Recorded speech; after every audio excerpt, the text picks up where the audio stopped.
ভাই সাহেব, আপনারা জানেন আমাকে ইলেকশনে কেউ যাওয়ার জন্য পারমিশন দিচ্ছিল না। কি কইম রে, তো সোজা কথা নেই। হ্যাঁ ওইভাবেই। আমি যদি ভোটে ফেল করি তাহলে আমার বেচ্ছানি আমাকে বাসা থেকে তাড়িয়ে দিবে। অতএব আপনারা বিনয় করে খুব চিন্তা ভাবনা করে আমাকে ভোট দিবেন।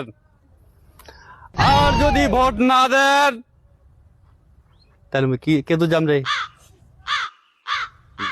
গার্মেন্টস হ্যাঁ, যদি আমি ভোটে পাস করতে না পারি তাহলে আমাকে গার্মেন্টসে চলে যাইতে হবে।